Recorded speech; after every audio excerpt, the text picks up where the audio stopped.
This episode of Vision, Hustle, Grit, and Gratitude is brought to you by our Michigan-based firm, Mass Mutual Great Lakes.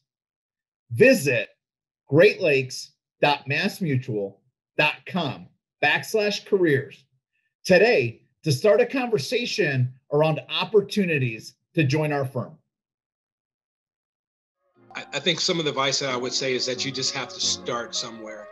I think I meet so many people that don't know where to start or don't know how to start. And I just tell them to start somewhere.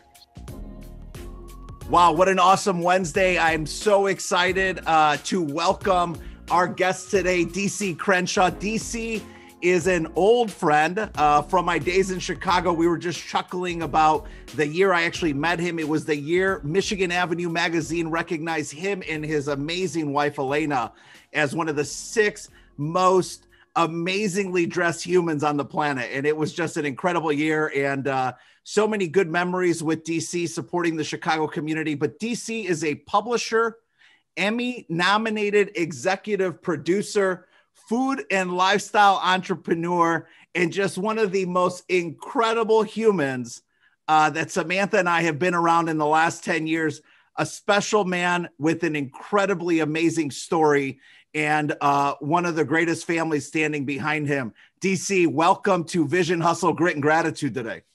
Thanks for having me, man. I really appreciate being here, man. Great to see you.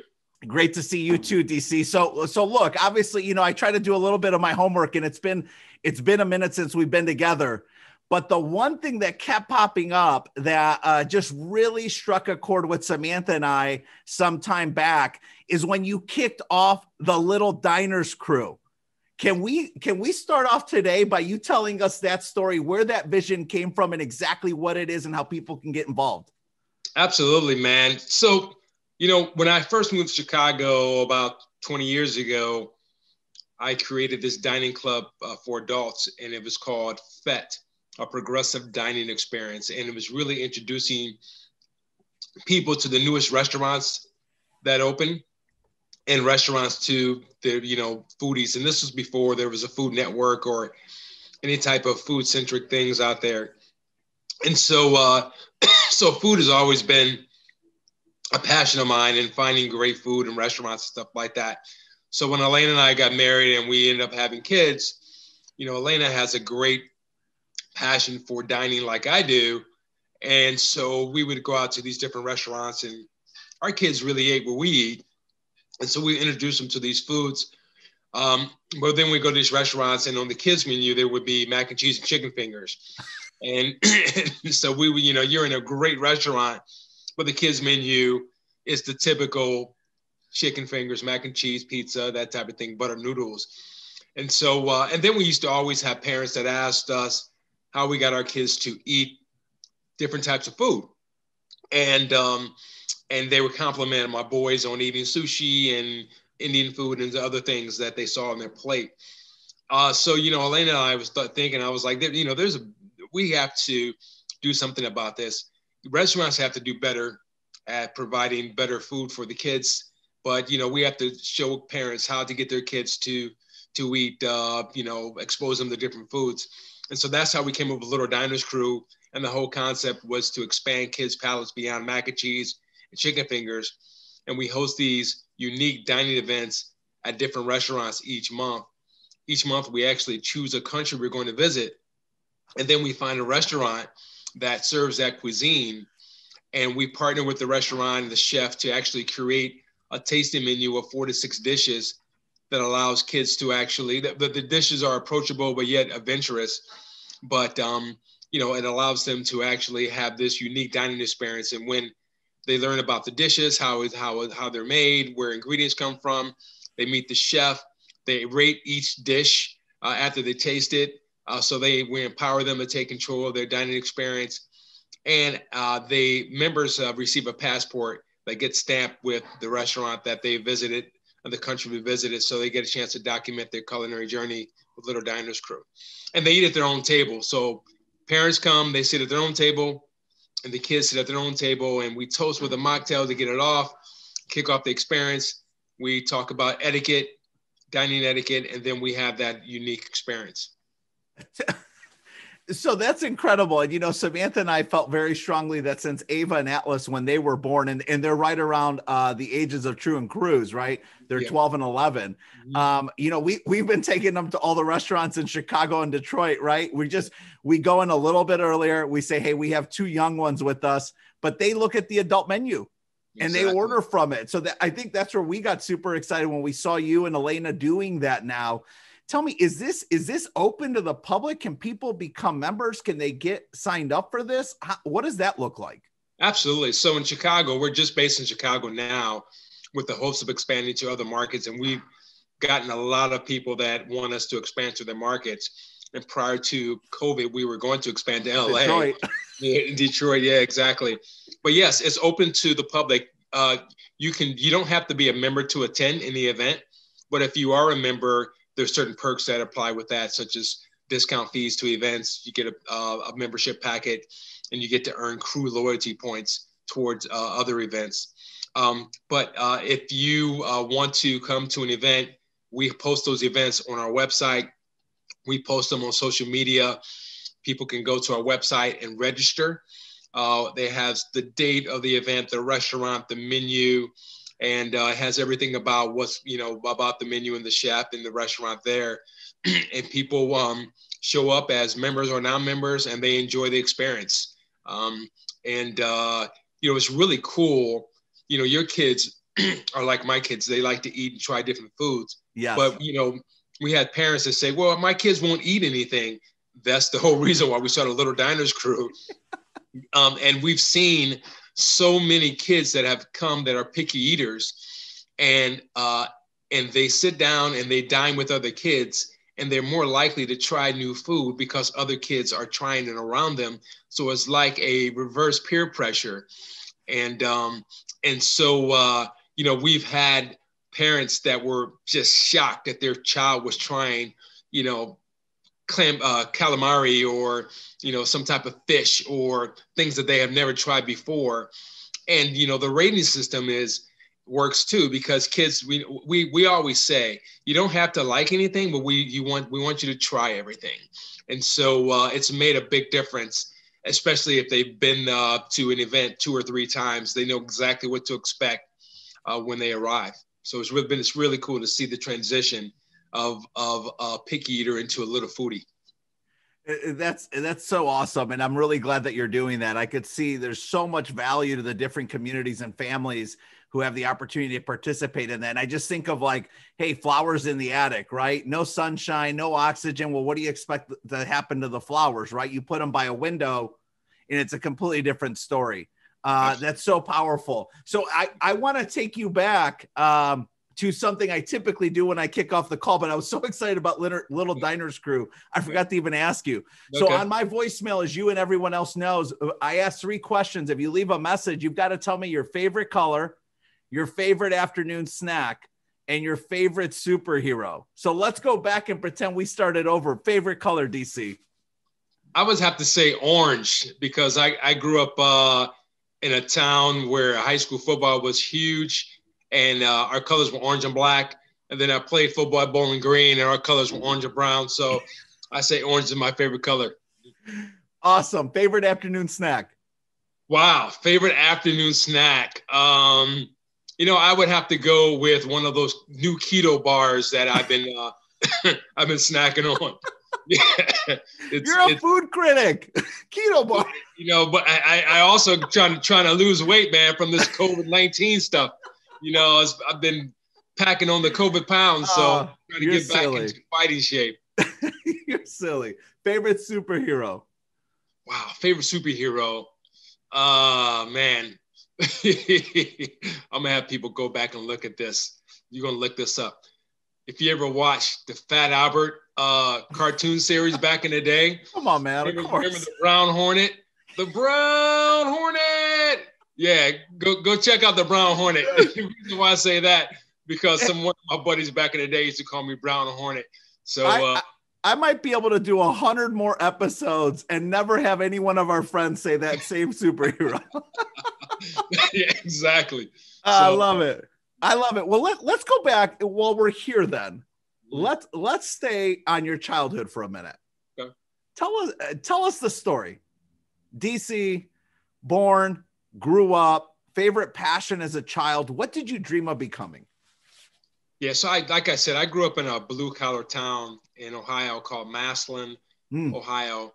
And, if you know anything about Northeast Ohio, it's a huge high school football area, just like, in Texas or Georgia or Florida. And, our high school was known as one of the top high school programs in the country. And so I grew up wanting to be a football player, not only high school, but a college and a professional football player. So, as a lot of kids in my town, we grew up idolizing or watching a lot of the athletes. And but what was different, I think, about me was that I also had respect for a lot of the guys in high school that were not only good athletically, but academically. And so, I did pretty well in school. And I think there was a high expectation from not only for me, but from my family and teachers that I would excel in athletics and academics. And so, as a kid, I wanted to be a professional football player. I knew nothing about what I wanted to do business-wise, but I also wanted to, do well academically and just, go to college. And so that's what I was focused on. I think even when I was in elementary school, that's exactly knew what I wanted to do. That's awesome. And so tell us a little bit about the story of playing. I mean, take us through your years at Bowling Green. I mean, incredible program. No surprise coming out of Northeast Ohio that was, maybe one of the shining schools that you looked at and considered. You went there, and then what happened? Yeah, so I went to BG. I played linebacker there. I was a four-year letter winner, 3-year starter. I did pretty well. Was all conference my senior year. Studied biology pre-med. I went in as a physical therapy major. I didn't know exactly what I wanted to do, but I had to change my major because to go to physical therapy school, I would have had to leave Bowling Green and go to a medical college of Ohio in Toledo, which I couldn't do because I played football. Okay. So my academic advisor said, you should be a doctor. And so I said, okay, I'll be a doctor. And so I was a biology pre-med major. I really didn't want to go to medical school. So after college, actually, I played arena football. I was hoping to get into the NFL as a free agent, but I had to play arena football in Columbus, Ohio. And then the following year I had a trial with the Detroit Lions. It was more of like a mini camp that I got invited to, but I didn't get signed. And so I started my career in the pharmaceutical industry after selling copiers for 4 months and paying my dues and outside sales. And so I got into the pharmaceutical industry. I think I was like 25 or something like that. And then my career took off that way. What's one of the, and look, congratulations, right? I mean, we get so caught up in, and here's the thing. I mean, I think we can get spoiled sometimes by the friends and the company we keep. And when we are surrounded by other really great humans that are successful, especially that have played professional sports, you kind of think like, oh man, that kind of sucks. Or, I wish I could have done better or whatever. I'm not passing on my insecurities and regrets to you, right. But I think of like how many young men were playing the year you graduated and couldn't even play arena football. Yeah. Right. I mean, can't even get invited to a mini camp. Right. I mean, and I think that's like a special story. And I can imagine from watching True and Cruz grow up via social media, they seem to be just little powerhouse competitors themselves. Tell me what you think your path in life around sports has been passed down to them. Well, I can tell you that, they really want to be like daddy. They want to play football like daddy. They want to play sports like daddy. And mommy played sports too. Mommy excelled at field hockey in high school, and she ran track, and she was a hooper. So I think she won their dunk contest when she was in high school. Yeah, it won the 10-foot rim, but you know,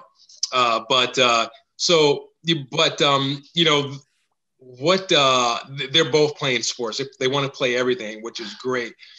And so what I pass on to them is what it takes to be the best, as far as dedication, commitment, hard work.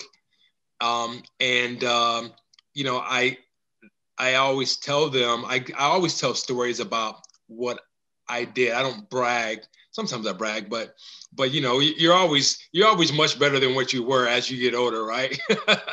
And so, but I try to give them examples and stories of my successes and my failures as it relates to sports, and try to relate that in a way to what they're doing right now, not only in athletics, but in academics as well.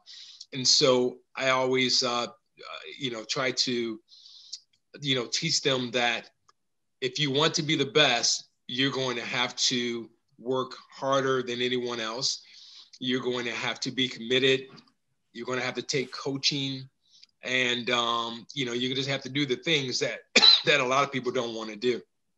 And I think for the most part, they've taken that on, and I try not to push them too hard, because I want them to have the passion themselves to actually push themselves, and they've done that. I remember not this past summer, but a couple summers ago, right after they got out of school for the summer break, I said, well, we're going to train for football. Excuse me. I said, we're going to train for football. And if you guys want to, I'll put you through a 3-day workout every week. We'll do Monday, Wednesday, and Friday mornings. We'll get up at 6 a.m. We'll go across the street and we'll do our workout. And so literally the first day after the summer break, they both woke me up at like 6 o'clock in the morning and said, Dad, let's go. We're ready. And we did that workout, for 3 days a week. We were training and stuff like that. So that showed me that they were committed. Now, once they were out there, and sometimes they didn't want to be out there, I was like, no, you're not going to stop. You said you wanted to do it. So it's my job to keep you, to keep you out here and keep you doing it. But I think that was a lesson that they learned, but they also showed me that they were committed and they want to do it. And that's all I want to see. Yeah, I mean, such a good story, right? And I think it, there's a kind of subconscious value in there of, hey, honor your commitments. Mm-hmm. If you said you would, now honor that commitment. And what a great mindset and characteristic and value for them to appreciate and learn about at such a young age. Yeah, think about it, right? Even in like our careers in sales, how many times do you do better than others simply because you do what you said you would do? And 90% of people don't. Oh my gosh, man. Let me tell you something. I tell people this all the time. 97% of people don't do what they say they're going to do. And what in business, when I meet, it's amazing. And people just don't follow through. They don't show up. And so, I mean, I can say that if I tell you I'm going to do something, I'm going to do it. If I can't do it, I'm going to let you know I can't do it. I'm going to explain why. But 97% of people that I meet just don't do what they say they're going to do, or if they do it half-ass, And so, I mean, you're exactly right. There's, in sales and business, I guess, maybe my sports background has helped me, but you do it and you do it as best as you can, or better than you can. And then, but you show up, and part of the battle is just showing up and being there. Yeah, I love that. I mean, great way to break that down. And look, I was being generous about saying 90%. You were probably more accurate in saying 97% of people don't. Yeah. Tell me about Fet Lifestyle magazine. And the reason that conversation makes me think about it is because I think about like how hard it is to get into that business. I mean, to get into publishing and becoming the editor-in-chief of your own magazine, in the next chapter of your life after sports. Tell me about where the vision for Fet Lifestyle magazine came from. Tell me what people can find in it, and who's like your ideal reader? Great question. So years ago, when I first started my business, Fet, Fete, like I said, I started as a dining club back in 2000. And then I created this newsletter that would send out a weekly newsletter every week about what's happening in the city, restaurants and stuff like that. And that's before a lot of people started having newsletters. Right. And so down the road, it just became another newsletter because everybody had a newsletter. It became stagnant. It didn't add any value to what I was doing. And so I said, I got to do something different. And so I came up with creating a digital lifestyle magazine, and I wanted to feature all women contributors because I thought that there are a lot of women out there that had something to say and maybe didn't have a platform to say it. A lot of them weren't journalists, they weren't bloggers, but they had a passion for something. Yes. And so I reached out to a couple of my journalist friends to start out with from around the country. And then they, in turn, introduced me to some of their friends. And then people started reading, and then it just kind of, then we got more and more contributors from around the world to actually contribute to the magazine. But it started out just as a lifestyle magazine that would provide content around food, fashion, beauty, health. And then it's kind of morphed into a lot more than that. We have fabulous contributors that talk about women empowerment, about things for your mind, body, and soul. And we have a lot of fabulous contributors that contribute content every month that resonates with our readers. And so, we're on our 74th issue. Congratulations. This month we featured Meredith Marks, who is one of the breakout stars from the Real Housewives of Salt Lake City. And she actually is a friend of mine from Chicago. But I wanted to feature her because she's a businesswoman. She's a mom, she's a wife, and she's real, she's authentic. And I think a lot of women see her on that show, and it's a refreshing breath of air because she doesn't like to get into the drama that some of these reality shows have. And so, our reader is, we probably have about 55% women, 45% men that read the issue. But it's really anyone that wants to enjoy reading anything about things that enhance their lifestyle, whether it's financial. We have someone that contributes. Is a male. He actually advertises, but he writes an article every month about your financial lifestyle.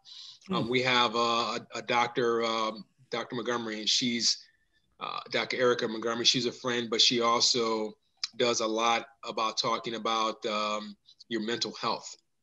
And so there's a lot of information in each issue that helps both men and women as it relates to your personal lifestyle. And so that's the type of reader, our age ranges from 25 to 65 as far as readers, and we're read over 40 different countries around the world. Wow. Mm-hmm. So tell us, when did the vision for this magazine come to you? And who else was on your team at that time? Who else was in your corner saying, we got to do this, we have to do this? So the vision came about 6 years ago. Actually, a little over 6 years ago, because this is our 6th year doing it. So I like to think about things before I actually execute them. And the person that was in my corner was me. So I was the one that came up with it and the one that executed. Now I do have it's a 2-person team. It's my editor Michelle Lomax, who actually lives in San Francisco. She's an attorney, but she's an aspiring woman herself, because she kind of left the corporate world of being a lawyer, and she's a yogi and she does meditation, and she travels around the country, and she's living her best life. But she helps me edit the magazine on a monthly basis. I actually lay out each issue. I've laid out every issue since its inception. So it's a lot of work, but it's been paying off.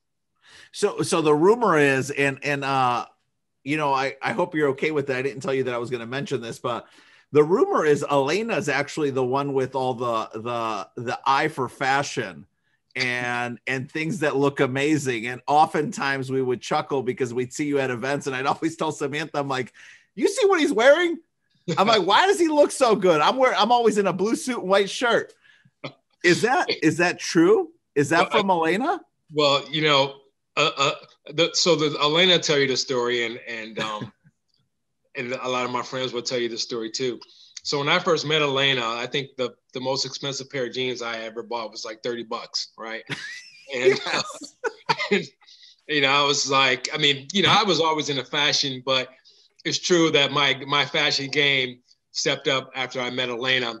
She's been in that world for forever. She went to fashion school in LA, and she's been in the high-end retail sector for many, many years. I actually met her when she was the general manager at I'm blanking right now, but at a high-end men's clothing store in Las Vegas. So I walked into her store, and that's how we met. But and so she's definitely is more fashionable than I am. But I got an eye for fashion. So yesterday I had to go to this event. It was the first time I've been out to an event, small event, a book release party for somebody. And I was wearing something, and she looked at me, she was like, that doesn't look right. So of course I had to go change, and then I put something else on. She goes, no, that doesn't look right. And she was like, you just either wear the shirt by itself or, wear something else. And so I ended up wearing the shirt by itself with the blazer. And so, she keeps me in check. Yeah. I love it. God bless her. Yeah. So, let me pivot, because so I think most people do know you for Fet Lifestyle magazine, at least, especially in the circles that we ran that overlap in the city of Chicago and the Midwest in general. But you've been on TV. You've got Game Time Dine. You were on like a guy's grocery game show. You've done a number of things on air. Tell me when did you say, hey, I'm not afraid of the camera? So many people are so intimidated by being in front of a camera. Tell me, when did you say, hey, I'm good being in front of the camera. I want to share my passions in life, which are very much around lifestyle. And then when did you start Game Time Dine, which I personally enjoy? Thank you. Yeah. So when I was in the pharmaceutical medical device industry in 2008, and Elena was pregnant with our first son, True, and I got laid off from my job. And it was during this time, in this layoff, that a friend of mine named Bill Rancic, I don't know if you know Bill Rancic. Yes. He had a show that aired nationally, but it was taped here in Chicago.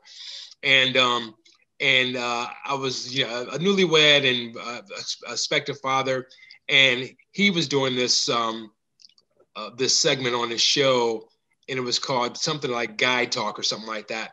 And so he asked me to be on the panel, and so it was me and three other guys that were on the panel, and it was fun, and I enjoyed it. And so I kind of, was like, I would love to do more of this TV stuff, but, no one's going to hire me. I don't have any TV background, and, I don't come from that world. So who in the hell is going to say, oh, I want you to be on my show unless it's a friend? So I created it. If you're not going to invite me on your show, I create my own show. And so, but what happened with Game Time Dying, I got laid off, and I couldn't find a job for a year. And I was focusing on my passion, which was food at that time.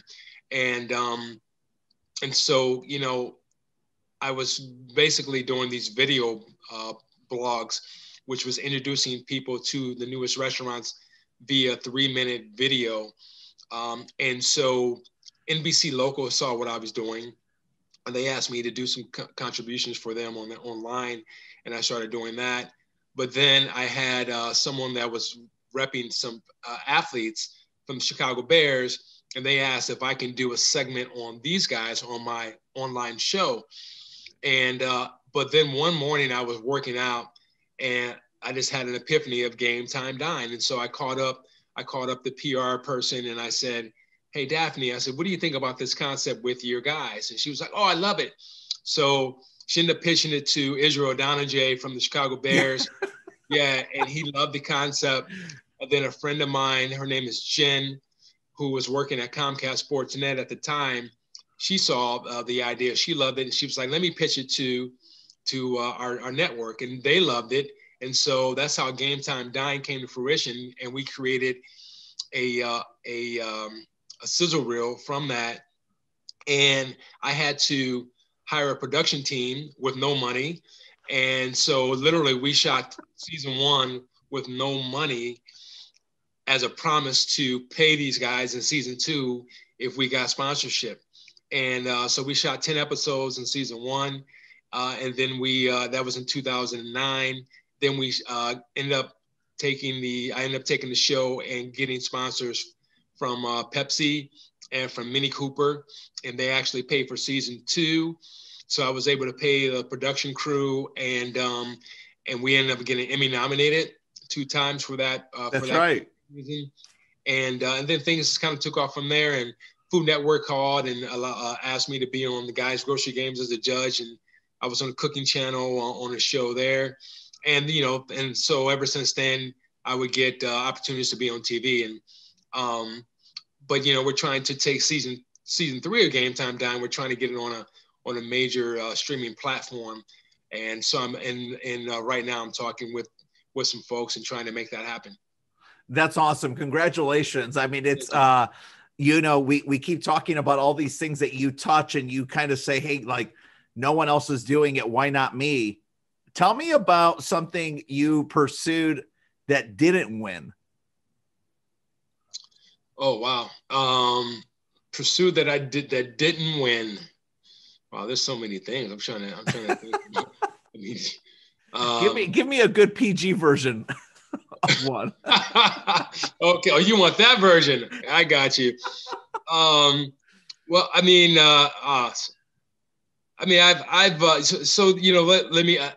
tell you something. I'll tell you this great story.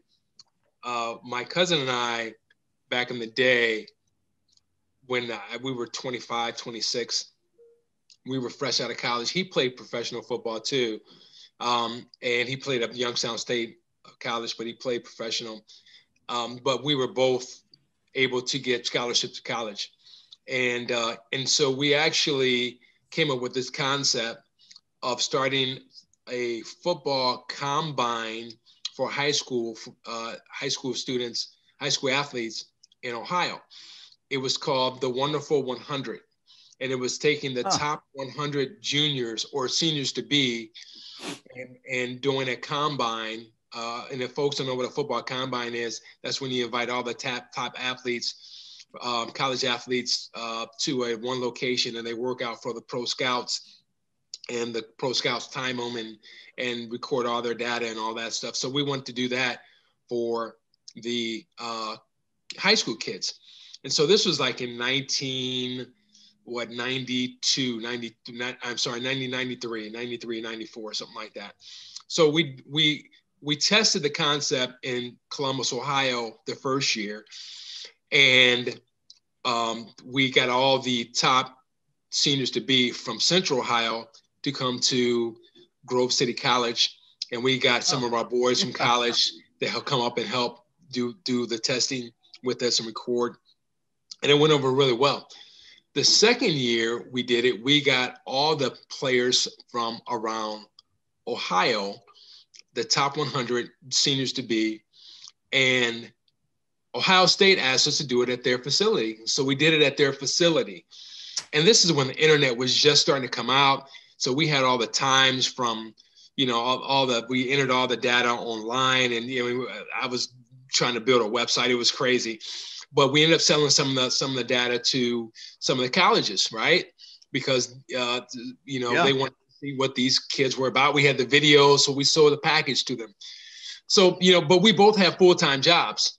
He's a State Farm agent. I was a pharmaceutical rep, and we're trying to do this thing on the side.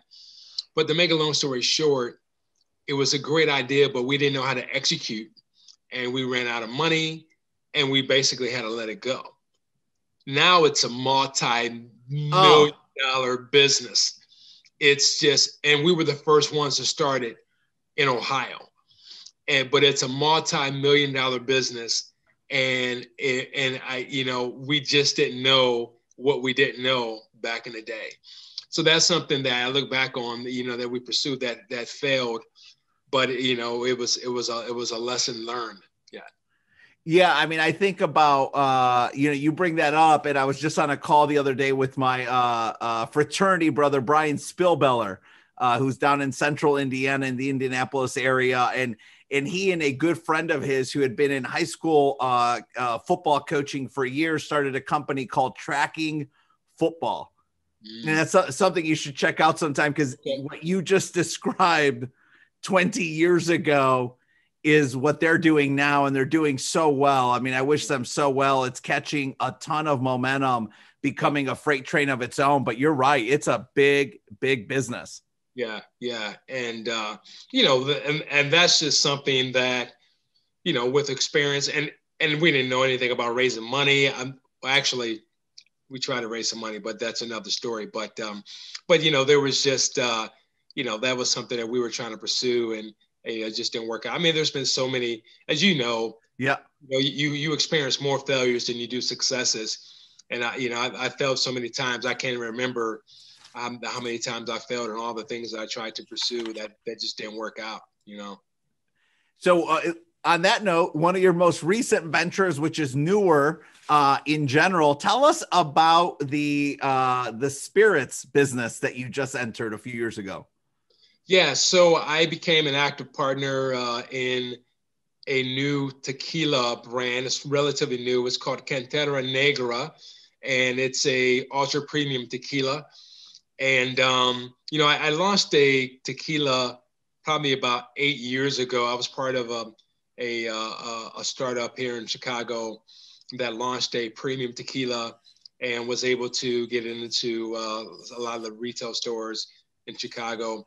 I walked away from that probably about 3-4 years ago, but a good friend of mine that I played college football with kept telling me about Cantera Negra tequila. And I was like, well, buddy, why don't you just send me a bottle so I can sample it? So he sent me a bottle, and I was blown away. I was like, oh my gosh, this is the best tequila that I've ever tasted. And so I ended up getting involved.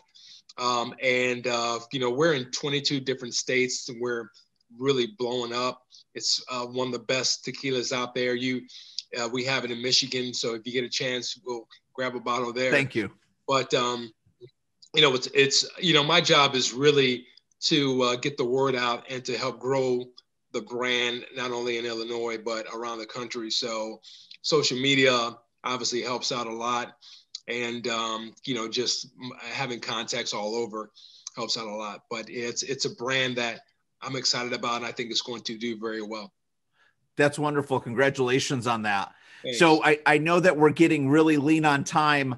I think one of the biggest reasons that I was inspired to reach out to you and say, hey, DC, are you comfortable having a conversation where we get to share, a good part of your story and your journey through life was because, you're living the American dream. I mean, how many of us, are born into this great country aspiring someday to start, lead, and serve a company that's successful, that adds value to other people? And you don't just have one. I mean, you have a number of them. Give me some advice to our younger listeners who are still dreaming those big dreams of starting and leading and building a successful organization. Yeah, thank you for that. I think some of the advice that I would say is that you just have to start somewhere. I think I meet so many people that don't know where to start or don't know how to start. And I just tell them to start somewhere. There's so many people that actually, have big dreams, but they just don't pull the trigger. So number one, just figure out where to start. Start somewhere and you can adjust from there. Number two, I would also say do as much research as you can and find someone that could be an expert or a mentor or something like that for you in order to do what you want to do. Ask questions, especially now, you have more access to finding people that can help you, whether it's on social media, LinkedIn, there's people that you can befriend, but make sure you do it in a way that's sincere and follow up. There's so many people that reach out to me, and a lot of people reach out to me and they go, "Hey, can I talk to you about such and such thing?" And I'm like, "Yeah, email me at here and give me a call on this day and blah blah blah." And if they don't follow up, then I don't follow up. And so it's about reaching. If you're really sincere, you're going to reach out to me, and I'm going to try to do the best I can to help you. And people say hard work gets you where you want to be. Everyone works hard, but you have to learn how to differentiate yourself. That's going to set you up and set you apart from everyone else. Differentiation is the key as far as what your dreams are about. And so funny is that me and my wife had conversations about Little Diners Crew. And, we were at a point where we don't really want to tell too many people because someone else might try to duplicate it. Well, they can't really duplicate what we do because we know how to do it better than they do. And, we have the secret sauce, which is us.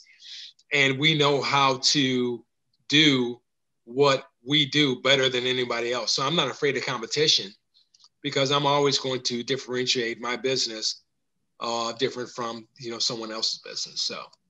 Well, and I appreciate you saying that. Wouldn't you agree that you and Elena are really the brand? And because you're the brand, you're the hub in a wheel full of spokes that's required for that experience to be what it's become.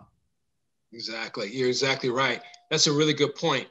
Branding yourself is key. And right now, like this is your podcast. Everyone has a podcast, but you're the brand, right?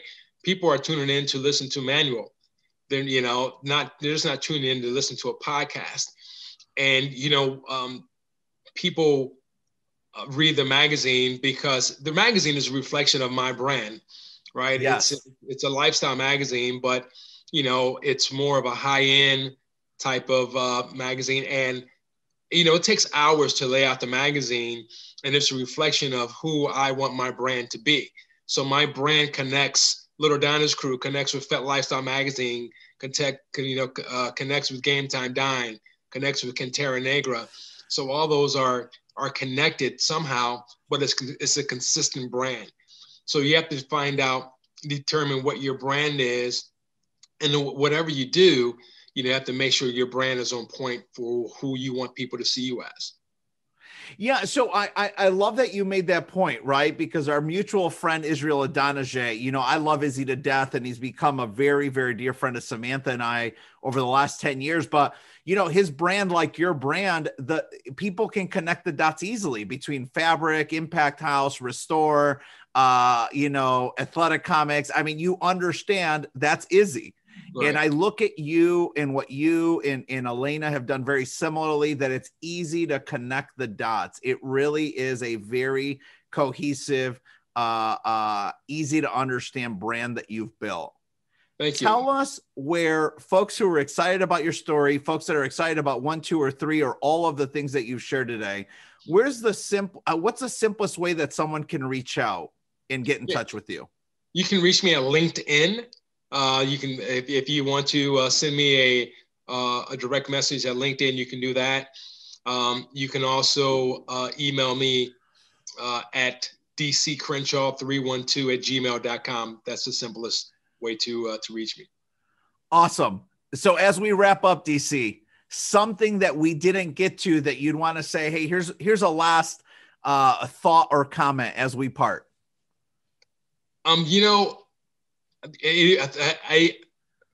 With everything that has been going on over the last year as it relates to,